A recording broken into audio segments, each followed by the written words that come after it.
Hi everyone. Hello. Just for setting expectations, I actually didn't know that was our description of No. our session, but not what we prepared. we're gonna be close to that. We're gonna talk about how the lessons learned over the past couple of days and some of the experiences that Planet and XanderPay have had over the past few years as the industry starts to really focus on payments as an important part of the process. So this will not, for those of you who are payment geeks in the room, this will not be a payment geek discussion. For those of you who think payments aren't relevant, I think you'll find it kind of fun. So I also have notes to keep myself on track, so I hope that's okay. I'm not checking Snapchat or anything like that. Are you sure? I am sure. No videos or photos from last night? I mean, maybe Grindr.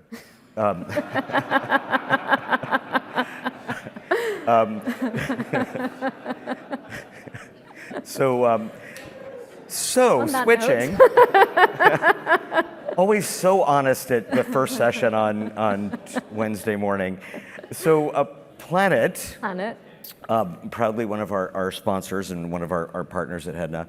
Planet's been really interesting over the past couple of years. You were purchased by Advent International, and there have been a number of roll-ups that have happened with that. So you've kind of acquired multiple parts of the industry. What do you see as the strategy for a payment company to acquire so many seemingly unpayment-y things? Yeah, great question, obviously. So Planet, for those who aren't really aware of us, we're a payments company, but over the last sort of 12, 18 months, we've acquired quite a few software companies as well, both in hospitality and retail. And the idea there is really looking at sort of the end-to-end value chain of hospitality and looking at the guest journey from a merchant perspective, from a hotel's perspective, if you focus on hospitality, and trying to see how do you seamlessly build that guest journey by having additional component parts and building what we call connected commerce. We then have more control over the guest journey. We can initiate more development both on the software side as well as on the payment side to sort of smoothen that journey. So what are some of the areas that you've brought into the fold, and what are some of the, how do I say this, natural consequences of people having to work together?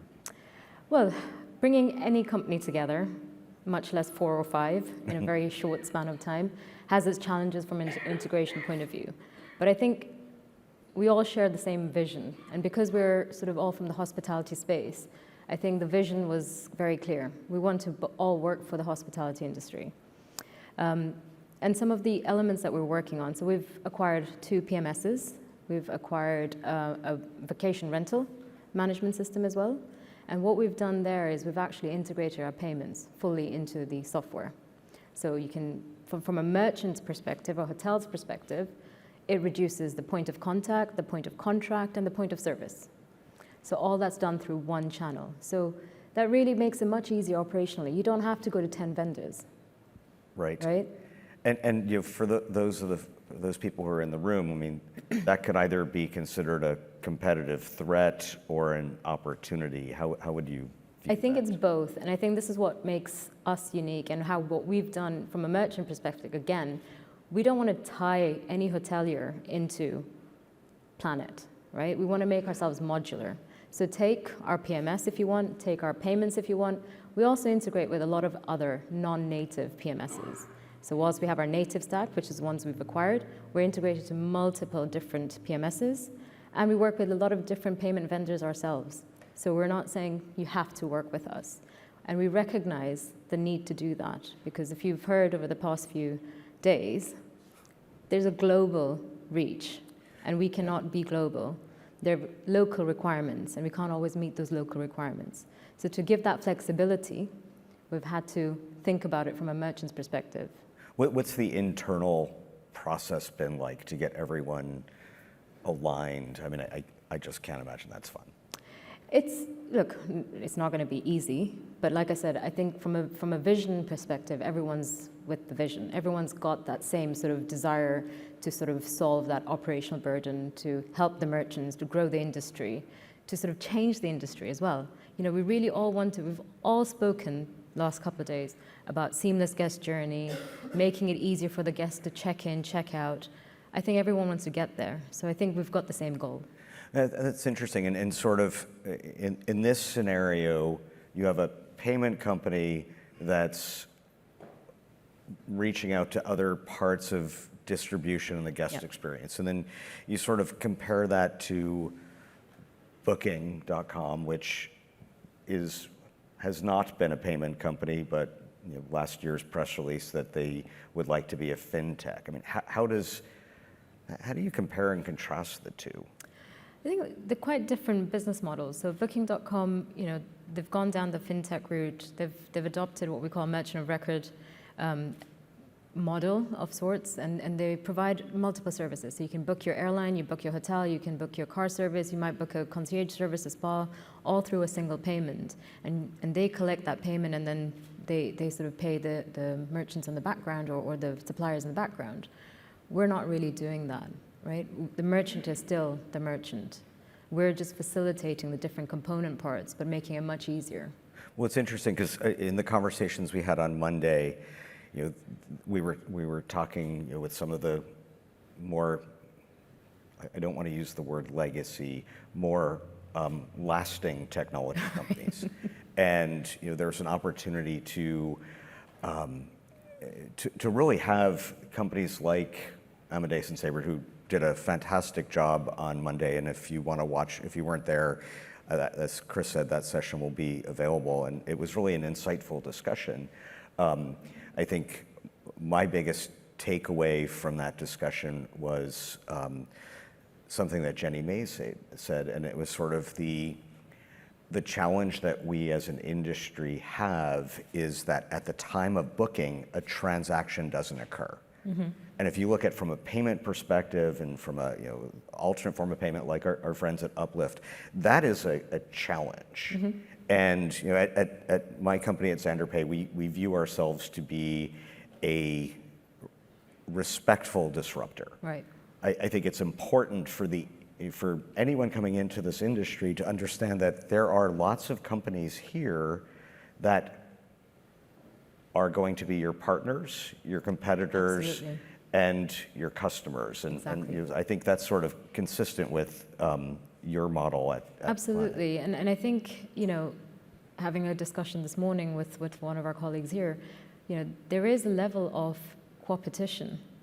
You want to work respectfully, you want to work together, because at the end of the day, we're all here because, look, we all want to make money, right? There's no question about that. But at the same time, we also want to do something different for the industry. We're all passionate about hospitality. Yes, and there's so much room for improvement. Absolutely. Especially in the payment realm. So how many people in the audience were at the HEDNA Paris event? All right, so many of you saw Leonard Tejong who was there representing Citizen M. And what we found out during that conference, or many of us found out, that Leonard had already joined Planet as the president of hospitality. Correct.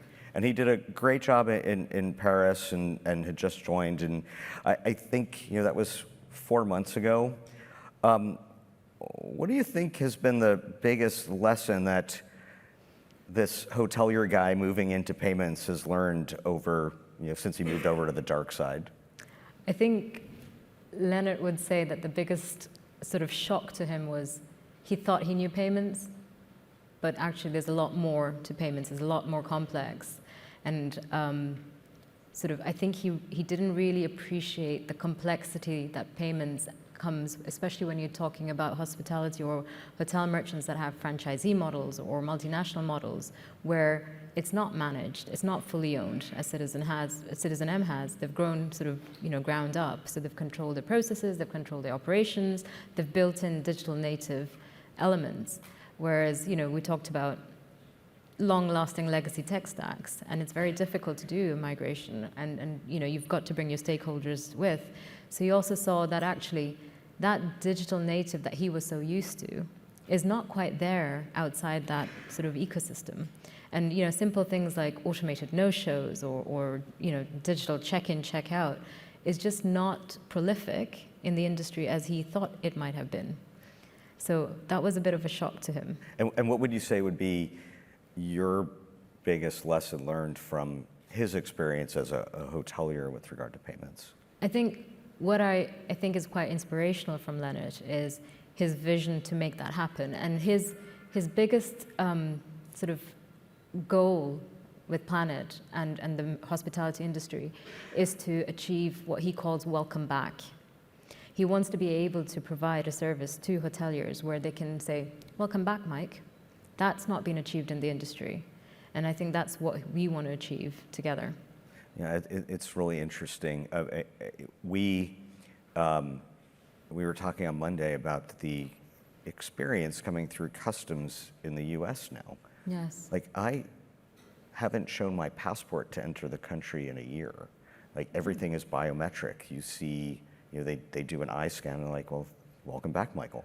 And it's kind of a remarkable opportunity for our industry going forward to have that sort of facilitation of the process. Exactly. I think we've heard a lot over the last few days in terms of, do we want to, and it's one of your favorite topics, should we get rid of the front desk?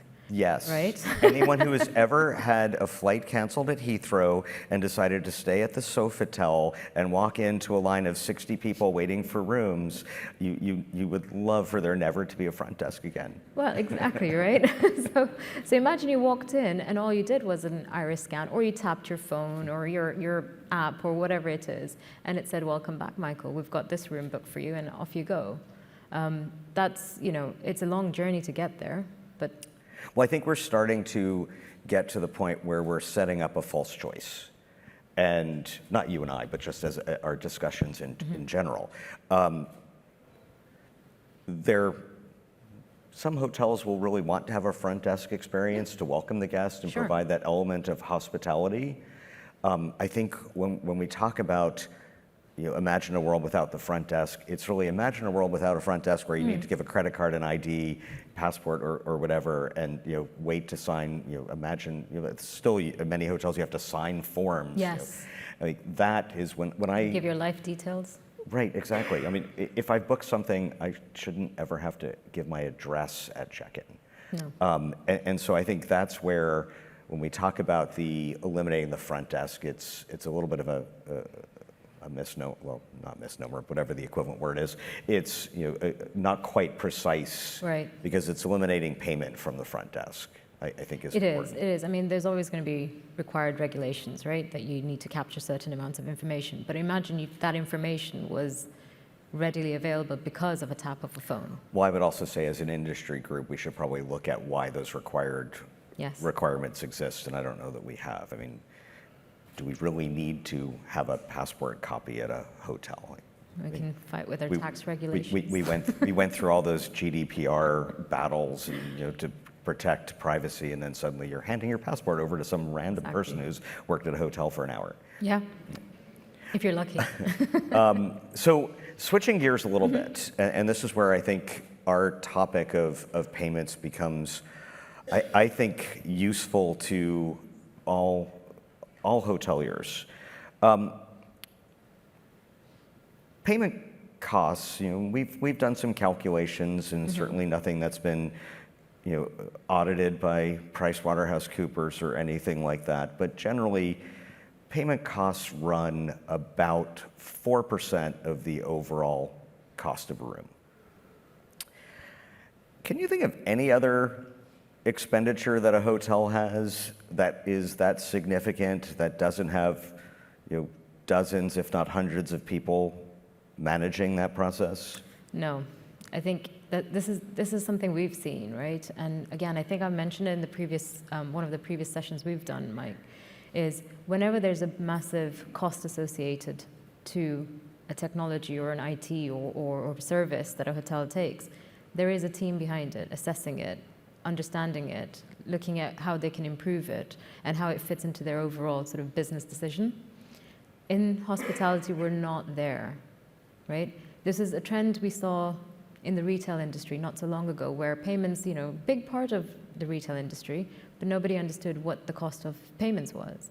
And then eventually started becoming a sort of almost a team that was then, not just a finance person looking at it or something like that. It was actually a team of people looking at the cost of payments, understanding why it's costing them so much, how they can improve it, and how it fits into their overall business. Well, and the impact, and I think one of the discussions we had on Monday was how strategically, if you're a hotelier and you're trying to drive direct bookings, having an understanding of a payment strategy to achieve that objective is really helpful. And some of the, I think Dan Morton and from Hilton and Marilyn May from IHG did a really good job of explaining their strategies.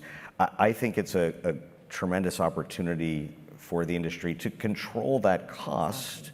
I mean, if you can shave a point off of your payment processing fees, which is not outlandish, but also look at ways to use the connected commerce element to upsell at hotels and make the guest experience differently. I think that going back to the comment I referenced about there not being a transaction at time of booking, once you have a transaction at time of booking, you have all of this opportunity to track it, do so much more. I mean, one of the things we've noticed, and again, I think this came through in some of the themes, you think about hoteliers today, they have sort of a process for online booking. They might have they have a process for their front desk. They have a process for their F&B or their spa or mobile app, and they could have different providers, not connected at all.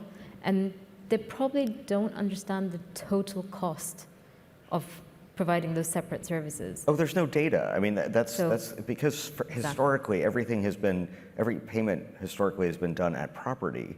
It's really difficult for a hotel brand to ask questions that are second nature to airlines, for instance, or to OTAs. Like the OTAs will know, what is our authorization approval rate? What's our chargeback rate? What's our chargeback rate? Exactly, and how much are we paying? And so I think if you look at the OTA business model and why the OTAs have spent so much time on payments, before the pandemic, I think Expedia had 600 people focused on payments. Wow. They were the largest travel PSP in the world, effectively.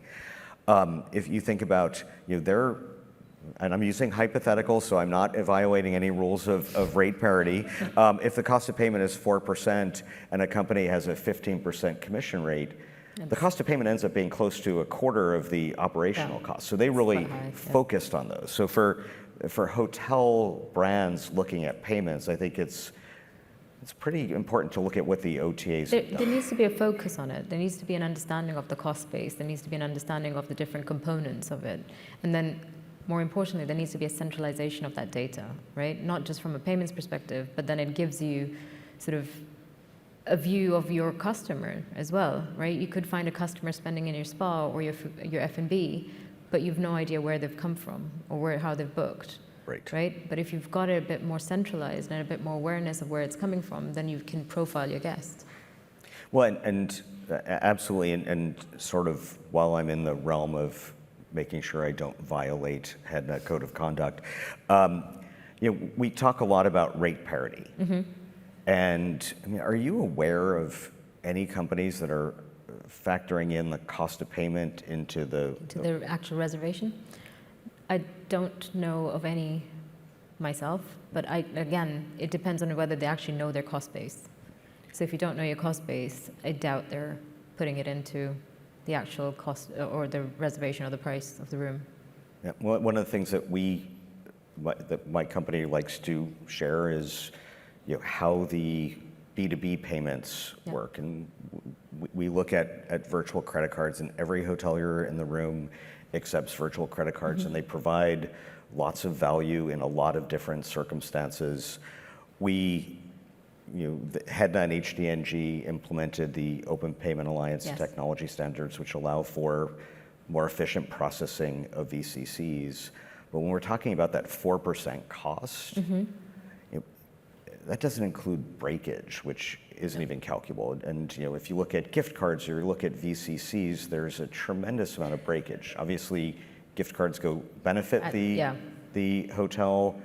VCC Is breakage not. does not. Right. And the estimates that we've heard from OTAs is 1% to 2% of the amounts on virtual cards are not processed. Same day. Wow. And so that's a lot considering the value of the bookings. And so as a payment company, how would you address the notions of breakage with regard to B2B payments? So again, with VCCs, I think it's a topic that is quite contentious, right? It's manual in some instances, depending on which segment you're playing in, right, and which tier of the business you're playing with.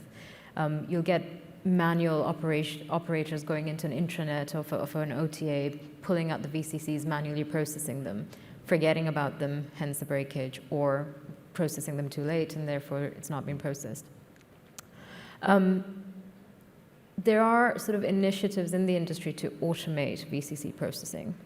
But equally, speaking with yourself, there are alternatives to VCCs, centralizing them, then processing them together, having much more sort of parity around there, but then also pushing the OTAs in the contractual element, right? So not just, right, this is the way you should, interact with us, but what is the cost element in there? I don't necessarily think that our hoteliers are thinking about the cost element. I think they're starting. I mean, my understanding is a lot of the hoteliers are starting to negotiate the payment terms after quite a long time of not. And I think part of that is just an understanding of the economics of a VCC and how expensive it can be, they can be, especially for cross-border. Exactly, because you don't factor in the cross-border fee. So that leads to a pretty good discussion about centralizing. And so centralizing consumer-based payments is daunting. I mean, to me, centralizing B2B payments is a little less daunting. It's sort of like an easy win for me. How would a company like Planet or Worldline or WorldPay or whoever else is in Stripe? Sorry, James. How might they enable a centralized approach to B2B payments? So there's a couple of ways to do it. So you could centralize the processing of it, right? So you have a HQ sort of approach where the HQ takes in all the payments coming in from the OTAs, takes all the VCCs, centrally process it with the payment provider. But then the challenge comes into how do you get those funds into each individual property? How do you get the invoicing set up? How do you get that fiscalization element? And that's where you have to work with XanderPay. I'm sure there are others too. And you transfer the funds across and you facilitate that. But we shouldn't underestimate the reconciliation element. We've learnt the hard way. There is a lot of fiscal requirements for invoicing on a property level. So if you are centralizing the payments, that's one of the things you have to take into consideration. Well, and it seems based on the conversation, the FinTech track on Monday, I feel like over the past 5 years, we've moved to agreeing on what we would like the future to be. And we also agreed that there are lots of solutions out there, and we don't need to really create anything new. Like the technology exists to do this. Yeah. How quickly could we do it if we wanted to? A loaded question. I know. I think it's the appetite. And Marilyn, Michael, and Dan, we all spoke about it on Monday. It's the appetite of the hotelier, right? They almost get forced their hand, right? In terms of, okay, this is now coming to head. It's costing us, or it's not working, and therefore we need to do it. Processing a VCC is like processing a payment type. It's not really difficult because the infrastructure is there. It's more putting the things in place, the contractual terms, the additional sort of buy-in of the stakeholders. So I'm not really answering your question in terms of time. No, and I think I asked Amadeus and Sabre if we could have it done by the end of the year, and they didn't say no. But they didn't say yes. But they didn't say no. No, I think it's important because we do have vision, Yes. and I think the outflow of the Open Payment Alliance Working Group meeting on Monday was that we really need to focus on specific use cases and almost create sort of an a la carte approach to payments. Maybe one is centralized processing of VCCs, one might be offering WeChat Pay, another might be commission processing, and we need to figure out how to bring the power of HEDNA to solve. I mean, if you pull a few of us in the room, I think we've got enough brain power to do so. I also think that it's always sort of taking the leap. It always takes just one brave soul to take the leap, and then people follow. Well, and I think that part of the challenge really is, and there are no people in this room that this applies to, nor membership of HEDNA, but there are companies that are very happy with the status quo, and the status quo is very profitable for them. Yeah, people like to make money. And I think that, that can be a challenge that, I mean, I think that's why we need to look at this as respectful disruption. Look, I think if it makes operationally life easier for a hotelier, it's less costly, I think you'll naturally find the trends moving that direction. Agreed. So in summary, or to wind up, what would you like us to focus on in Milan in June?